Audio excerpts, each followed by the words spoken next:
सा डिस्कस करना है। कल हमने देखा था कि आपको मनी लॉन्ड्रिंग क्या होता है उसका कॉन्सेप्ट समझा, किस तरीके से आप इसे कैसे एक देश से दूसरे देशों में ट्रांसफर किया जाता है, कौन कौन सी प्रविधियां अपनाई जाती हैं, किस तरीके से ये आपको संचालित किया जाता है, सारी चीज़ों को समझ लिया है। आज यहाँ पर एक और चीज़ में समझने वाली बात है, हवाला। एक शब्द जो यूज़ किया जाता है जब आप इकोनॉमिकल पर्सपेक्टिव से समझते हैं, हवाला शब्द भी यहाँ पर इसी तरीके की गतिविधियों को संचालित करने के लिए किया जाता है। तो आज मैं आपको यहाँ पे समझाने जा रहा हूँ हवाला क्या होता है, इसका उपयोग किस किस दृष्टिकोण से किया जाता है, और हवाला उपयोग हवाला जैसी गतिविधियों को संचालित करने के कारण क्या है, क्यों लोग हवाला जैसी क्रियाविधियों को प्रयोग करते हैं, इसका उपयोग करते हैं, इसके पीछे के रीजन क्या क्या है। तो थोड़ा सा ये कॉन्सेप्ट है, इसको समझेंगे और उसके बाद फिर बाकी सारी प्रविधियों को देखेंगे कि धन शोधन को लेकर सामाजिक आर्थिक प्रभाव क्या होते हैं, भारत में धन शोधन को लेकर क्या स्थितियां हैं, भारत सरकार के द्वारा क्या क्या यहाँ पे कानून बनाए गए हैं इसको रोकथाम के लिए, और आरबीआई के दिशा निर्देश और अंतरराष्ट्रीय स्तर पे किस तरीके के सहयोग हैं। तो ये सारा कॉन्सेप्ट बाकी क्या है, लेकिन उससे पहले समझते हैं हवाला क्या होता है। ठीक है, हवाला हम किसे कहेंगे। देखिए, हवाला का मतलब मैं आपको एक एग्जांपल एक तरीके से समझाने का प्रयास करता हूं सिंपल तरीके से। मान लीजिए यहाँ पे दो व्यक्ति हैं, ठीक है, ए है और यहाँ पे बी है। ठीक है, ए है और बी है, ध्यान से समझिएगा, सुनते चलिएगा, बातों को ध्यान से। हवाला क्या होता है आपको समझाना है। अब हवाला के अंतर्गत देखिए होता क्या है मूल रूप से, तो होता पैसा है, धन है, धनराशि है। ठीक है, धनराशि का यहां पे आपको ट्रांसफर होता है, बेसिकली धनराशि का यहां पे ट्रांसफर होता है, लेकिन गैर कानूनी तरीके से, गैर कानूनी तरीके से। और गैर कानूनी तरीका मतलब अवैध। तो ऐसी स्थिति में करते क्या है लोग, अब ऐसा मूलतः पैसा बचाने के लिए अवैध हो जाता है। मान लीजिए आपको कोई संपत्ति खरीदनी है, उस पर स्टाम्प शुल्क चुकाना पड़ सकता है, ट्रैवल करना है, पैसे सरकार को पे कर सकते हैं, एक देश से दूसरे जब ट्रांसफर करते हो तो वहां पे सरकार कुछ न कुछ कस्टम ड्यूटी इत्यादि कुछ ना कुछ ले लेती है, अन्य प्रकार के आपके पैसे हैं उस पर कोई ना कोई टैक्स सरकार ले लेती है ना। तो मूल रूप से जब आपको पैसा एक स्थान से दूसरे स्थान, एक देश से दूसरे देश, हवाला में होता क्या है, एक देश से दूसरे देश में आपको धनराशि ले जानी है और अवैध तरीके से, जहां सरकार को किसी प्रकार का टैक्स ना पे करना पड़े। समझ में आई बात। एक देश से दूसरे देश, जैसे इसे हम मान लेते हैं ए है, ए एक व्यक्ति है और बी दूसरा व्यक्ति है। ए है इंडिया में, भारत में रहता है, और बी जो है ये अमेरिका में रहता है। ठीक है, अब एक व्यक्ति को जो है, ठीक है, ए व्यक्ति को यहाँ पे बी देश में जाना है, ठीक है, अमेरिका में से जाना है। अब यहाँ पर लेकिन इसे जो पैसे लेकर जाने हैं, धन लेकर जाना है, धनराशि लेकर जानी है, मनी लेकर जानी है।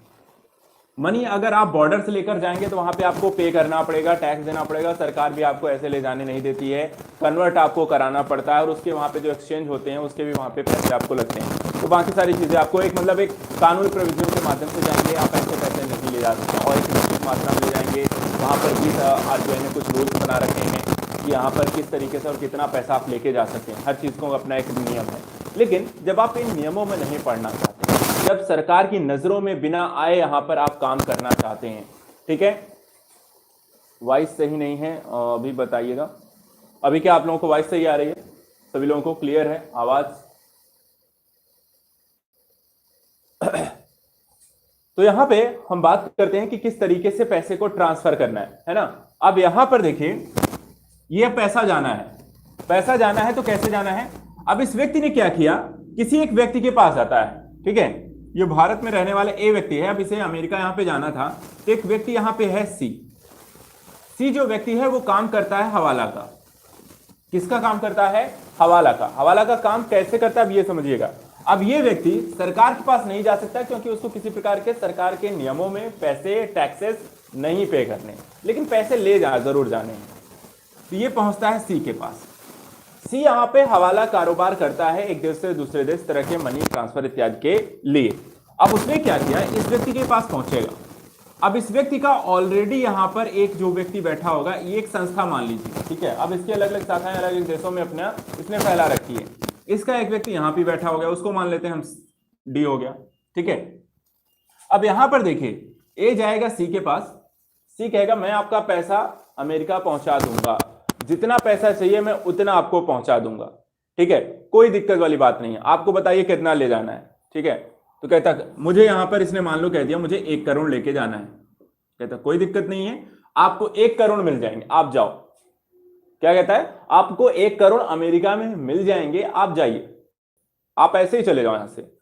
तो यहां पर ये अमेरिका पहुंच जाएंगे बिना पैसा लिए, और इस व्यक्ति को यहां पर 1 करोड़ मिल जाएगा, यहां पर डी से 1 करोड़ मिल जाएगा डी से। अब इसका यहां पे, लेकिन ऐसे हम किसी को बिना जाने समझे तो नहीं देंगे। होता क्या है, जब ए जाता है सी के पास, तो सी यहां पर किसी तरीके का एक कह सकते हैं कोड बताएगा कि ये कोड आपको जब उस देश में पहुंच जाएंगे तो यहां पे डी के पास आपको जाना है और डी को ये कोड बता देना है। कोड ये कंफर्मेशन होगा कि हाँ ये वही व्यक्ति है जिसको पैसे देने हैं, और इस तरीके से जो डी होगा, जैसे ही आप कोड बताओगे वो कंफर्म करेगा। और पूरे कॉन्सेप्ट में ए व्यक्ति को भारत से अमेरिका जाना था बिना सरकार को किसी प्रकार के टैक्स पे किए हुए 1 करोड़ रुपए लेकर। वो सी के पास पहुंचता है जो कि हवाला कारोबार करता है, उसका एक व्यक्ति ऑलरेडी यहां पर डी अर्थात जो अमेरिका में बैठा हुआ है वो अपने कार्य संचालन करता है। सी कहता है आप ये कोड लीजिए और अपना पैसा जो होता है मेरे पास छोड़ जाइए। क्या हो गया, अपना पैसा 1 करोड़ मेरे पास छोड़ जाइए और ये कोड लेकर आप चले जाइएगा, अमेरिका में ये व्यक्ति मिलेगा डी, इसको आप ये कोड बताइएगा, वो आपको 1 करोड़ रुपए वहां पे दे देगा। सिंपल सा प्रोसेस है, बिना किसी, ना तो आपने भारत सरकार के कस्टम जांच इत्यादि में आप पकड़े जाओगे, ना अमेरिका में इंटर करने पे आपके पास कोई पैसा रहेगा। लेकिन जब आप अमेरिका में पहुंचोगे तो वहां पर आपको 1 करोड़ रुपए मिल जाएंगे और आप उससे जो चाहे वो गतिविधियां वहां पे संचालित कर सकते हैं। इसी प्रक्रिया को कहते हैं हवाला कारोबार। जहां अब देखिए, हवाला कारोबार, यहां से पैसा इसके पास है, इस व्यक्ति का पैसा सी के पास ही है, लेकिन पैसा इसको मिला कहां, डी के पास से। तो क्या ये पैसा जाएगा इसके पास? अब हुआ तो ये ना कि सर यहां पे अगर ये पैसा है, अगर 1 करोड़ इसी के पास रह गया तो इसने पैसा कहां से दिया, और अगर इसने पैसा दे दिया तो ये तो पैसा यहां से भारत से अमेरिका जाएगा ही ना, ऐसा नहीं होता। अब जैसे कि यहां से अमेरिका से, इंडिया से अमेरिका कोई व्यक्ति गया तो इसके पास पैसा छोड़ गया, उसी तरह अमेरिका से भी कोई पैसा भेजा जाता होगा इंडिया, तो वो पैसा आपका किसके पास रह जाता है, डी के पास रह जाता है। तो एक तरीके से ये क्या कर लेते हैं आपस में, काउंटर वहां पे बैलेंस शीट कि भाई यहां से मुझे एक साल में इतना पैसा मेरे पास आया और एक साल से यहां से इतना मेरे पास आना था। तो इस तरीके से आपका लेन देन वहां पे संचालित होता है और ये बैंकिंग अकाउंट के थ्रू अपना करते हैं। अब यहां पे एक चीज ध्यान दीजिएगा, ये लोग ऐसा करते क्यों हैं? यहां पर अगर 1 करोड़ इस व्यक्ति को पैसा मिला और इसने यहां पे 1 करोड़ इस व्यक्ति को दे दिया, तो इसको क्या फायदा हुआ? ये इस तरह गतिविधियां क्यों करता है? तो इनको मिलता है कमीशन। क्या मिलता है? कमीशन। कमीशन के रूप में ये आपको इतना पैसा लेते हैं कि जितना उस व्यक्ति को किसी प्रकार के टैक्स देने से कम पड़े।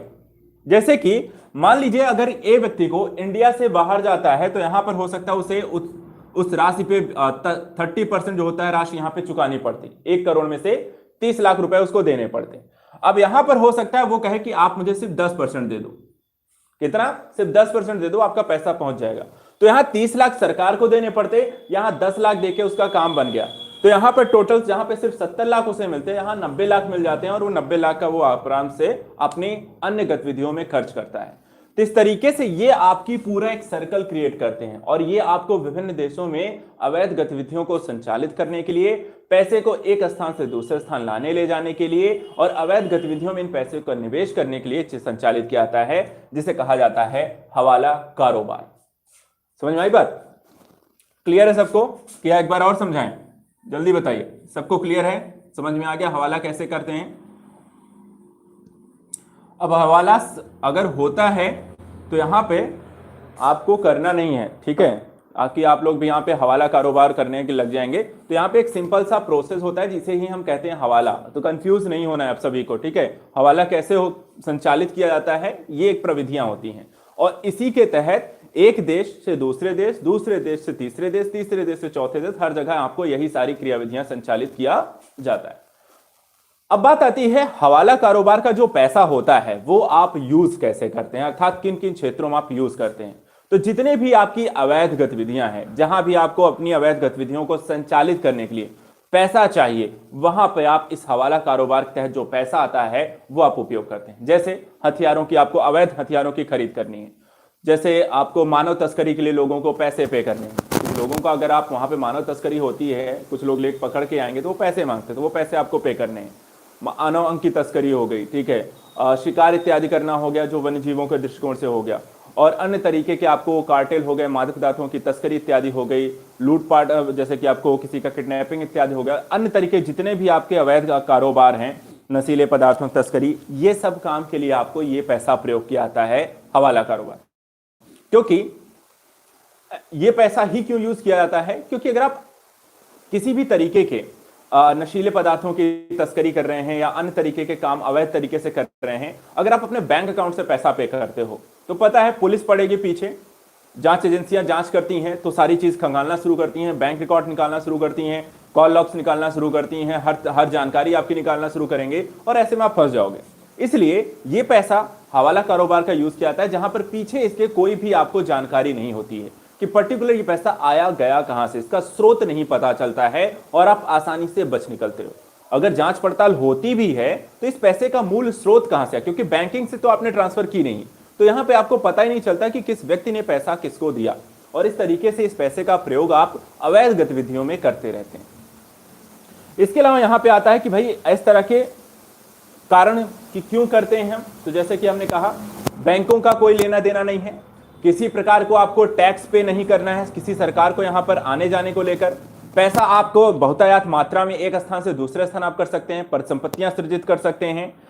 इसके अलावा यहां पे देखा जाए तो दस्तावेजीकरण नहीं करना है, बड़ी आय की मात्रा को आप ट्रांसफर कर सकते हैं, स्रोत का पता नहीं चलता है इसके कारण, तो एक तरीके से आप का काम भी हो जाता है, किसी की नजरों में भी नहीं आते हैं, स्रोत का भी कोई अता पता नहीं है, और बड़ी मात्रा में धन का एक स्थान से दूसरे स्थान आपका आवागमन भी होता रहता है। और इस कारण से यहां पे बड़ी मात्रा में हवाला कारोबार को प्राथमिकता दी जाती है और हवाला कारोबार संचालित भी किया जाता है, न सिर्फ एक देश में बल्कि ये विश्व के लगभग बड़े बड़े देशों में यहां पर अवैध गतिविधियां जहां पर भी हैं लगभग हर जगह ये संचालित होता है, क्योंकि इनका अपना एक पूरा एक कार्टेल है, ठीक है, ये हर जगह अपना एक तंत्र बनाकर बैठे हुए हैं, India, America, UK, south America, हर जगह ये बैठे हुए हैं, और बस ये इसी तरीके से पैसों का लेन देन हेरफेर यहां पे चलाते रहते हैं।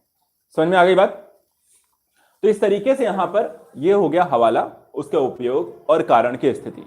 अब यहां पे एक चीज समझिएगा, अगर इस तरीके की गतिविधियां संचालित होती रहती, ठीक है, इस तरीके की गतिविधियां अगर संचालित होती रहती हैं, धन शोधन हो गया, हवाला हो गया, मनी लॉन्ड्रिंग के केसेस हो गए, तो यहां पर जैसे सामाजिक आर्थिक इसका प्रभाव क्या पड़ेगा, क्या समाज की स्थिति जो होती है वो बेहतर बनी रह सकती है या उसमें किसी तरीके की समस्याएं आपको देखने को मिल सकती हैं।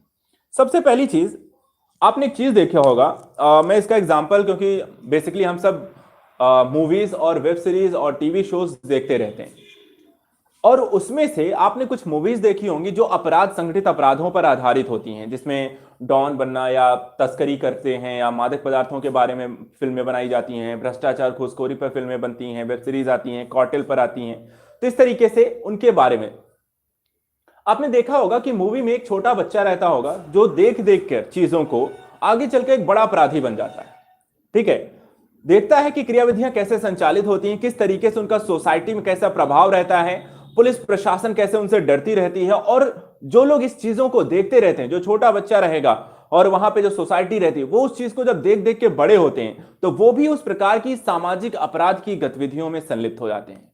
तो सामाजिक स्तर पे जो सबसे बड़ा यहां पे होता है, एक यहां पे कह सकते हैं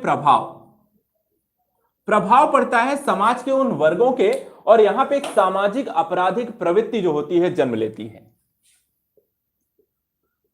तो जहां पर सामाजिक अपराध जो होता है, इस प्रवृत्ति के बढ़ने से लोग यहां पर इस तरीके के अपराधी गतिविधियों में शामिल होना शुरू हो जाते हैं। पहली चीज तो ये सामाजिक स्तर पे जो आपको प्रभाव देखने को मिलता है कि लोग इस तरीके के अपराधों में संलिप्त होना शुरू होते हैं, सिर्फ देख देखकर उनकी प्रभावशीलता, उनके ये नहीं देखा जाता है कि आपको किस तरीके से ये क्या गैर जरूरी है, गैर कानूनी है, उनको उससे फर्क नहीं पड़ता, क्योंकि यहाँ पे पुलिस प्रशासन भी उनका कुछ नहीं कर रही होती है, या फिर उनके पीछे पीछे काम कर रही है, या उनके साथ मिलकर काम कर रही होती है। तो इसका एक बुरा प्रभाव ये पड़ता है। तो आपराधिक गतिविधियां यहां पर बढ़ती हैं। दूसरा, एक तरीके से जब आपको इस तरीके का पैसा आपकी सोसाइटी में पड़ता है या आपकी इकोनॉमी में आता है, तो समाज में एक तरीके से ध्यान रखिएगा एक असमानता जन्म लेगी, एक असमानता जन्म लेती है, और उस असमानता के कारण समाज में जो होता है गरीबी हो गई, कुपोषण हो गया, भ्रष्टाचार हो गया, अपराध हो गए, ये सब आपको बढ़ना शुरू हो जाएगा।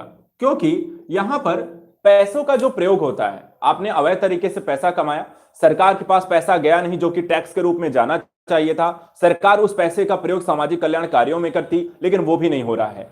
सरकारी एजेंसियां उसको कलेक्ट नहीं कर रही हैं और इसके कारण वहां पे क्या हो रहा है, पैसे जो होते हैं आपको ऐसे वर्गों में जमा हो रहा है। इसके कारण आपको सामाजिक असमानता बढ़ेगी, यहां पे सभी का विकास नहीं हो पाएगा, लोग गरीब और होते चले जाएंगे, कुपोषण की समस्या बढ़ेगी। और जब लोग इस तरीके की समस्याओं को देखते हैं तो बाकी आपको भ्रष्टाचार की संलिप्तता देखने को मिलती है और लोग देखा देखी फिर आपराधिक गतिविधियों में संलिप्त होना शुरू हो जाते हैं। तो ये एक सामाजिक प्रभाव की स्थिति आपको देखने को मिलती है जो कि धन शोधन, मनी लॉन्ड्रिंग के कारण किसी भी देश में आपको पनप सकती है, डेवलप हो सकती है और इसके प्रभाव के रूप में आपको दिखाई दे सकती है। इसके अलावा आर्थिक प्रभावों की अगर मैं बात करूं, किस तरीके के इकोनॉमिकल पर्सपेक्टिव से ये आपको परेशान कर सकता है किसी भी अर्थव्यवस्था को, तो सबसे पहले ये किसी भी देश में एक तरीके की समानांतर अर्थव्यवस्था क्रिएट कर देते हैं। कैसी अर्थव्यवस्था? एक समानांतर अर्थव्यवस्था, आपके देश के अनुरूप ही।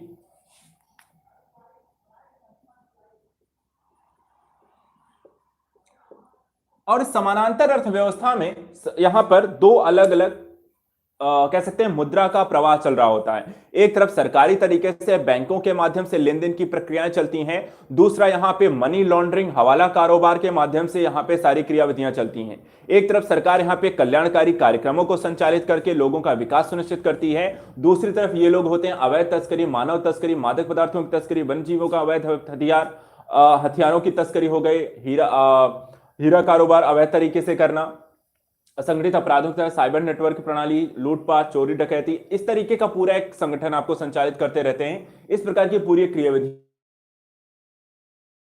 संचालित करते हैं, लोगों को एक तरीके से हायर करते हैं, तो एक तरीके से जॉब देना हो जाता है, उनको उसके बदले पैसे दिए जाते हैं और वो जाकर यहां पर किसी व्यक्ति को मार देते हैं, राजनेता को मार देते हैं, पुलिस अधिकारियों को मार देते हैं और इसके कारण समाज में डर और भय और माहौल स्थिति उत्पन्न करते हैं। तो दो अलग अलग एक समानांतर अर्थव्यवस्था आपको संचालित करना शुरू करते हैं और यही आपके देश के लिए एक बड़ी समस्या क्रिएट करती है।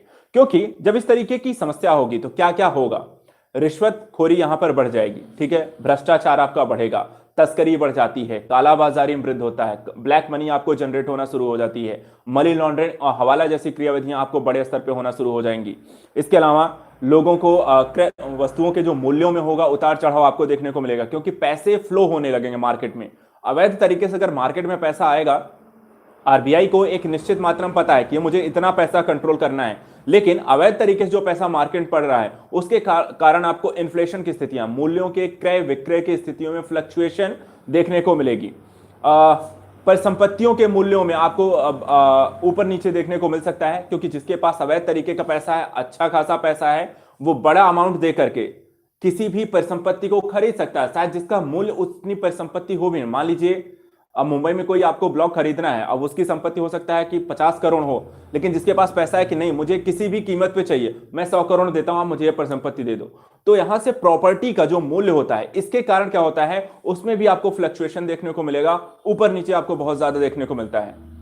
इसके अलावा निवेश को ये आपको विकर्षित करती है, क्योंकि जब किसी देश में भ्रष्टाचार बढ़ जाता है, कार्यों में देरी होती है और पारदर्शिता नहीं रहती है, तो ऐसे देश में जो बाहरी जो निवेशक होते हैं वो भी निवेश नहीं करना चाहते। जहां कानून व्यवस्था शिथिल हो रही होती है, सरकार का बहुत ज्यादा नियंत्रण नहीं होता है, आपराधिक गतिविधियां बढ़ती हैं, तो निवेशिक जो प्रक्रिया होती है वो भी यहां पर आपको कम होना शुरू हो जाती हैं।